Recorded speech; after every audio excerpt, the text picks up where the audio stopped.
Hello and welcome to Wealth 101. My name is Norman Howe. I'm the Managing Director of Azure Group Wealth. Today I'm going back to basics to talk about Super 101 and how super actually works. Almost everyone in Australia has super, and many people are puzzled about how does super work. So super's been around a very, very long time, and for tax purposes is treated very differently to almost any other form of investment. This is why super is one of the government's biggest tax concessions to employers and people who can actually make these contributions, and much of that's been in the press lately. There's a guiding principle in super called the sole purpose test, and funds need to retain this in order to have that special tax treatment. The sole purpose test is important. The reason for that is that the fund has been really established over many years only to look after the member, the member's dependents, in the event that the member retires, dies, or becomes totally and permanently disabled.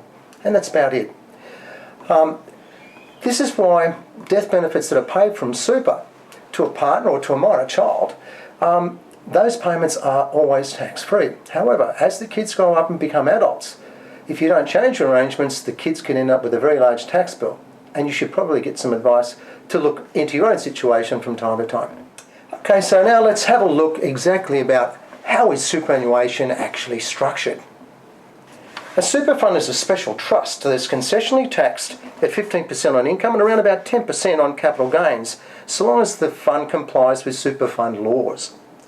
There are basically four parts to a super fund, and that's the trust deed, it's a document, the trustee, a group of people who look after the members' rights, the members themselves, and there's two parts, the accumulation phase, that's when you're accumulating money, and then there's the retirement pension phase.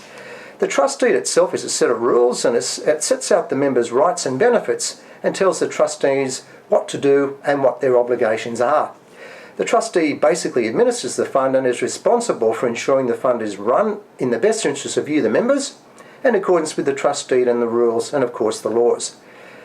The super fund undertakes a number of functions on behalf of you, the members. So they basically fall in the areas of compliance, administration, investing your money, putting insurance in place if you want it, and looking after the accounting and the external audit.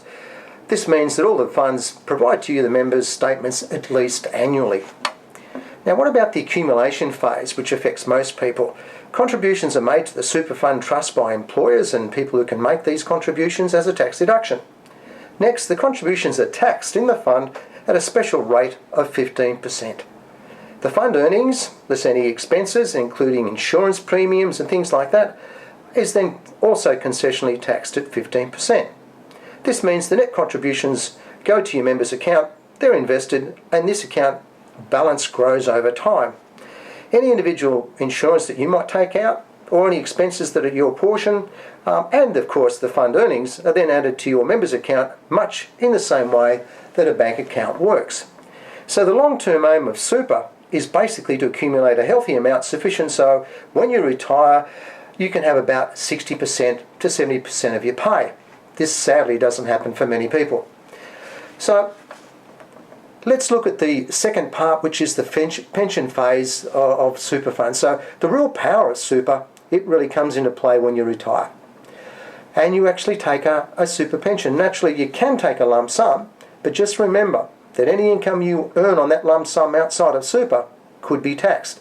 Keeping it inside of super in the pension phase, no tax at all. So this means when you retire at or after your minimum age, and that depends basically on when you were born, any fund earnings on your member's account is totally tax-free in the fund, and once you're over age 60 and you then receive those pension payments, they are also tax-free.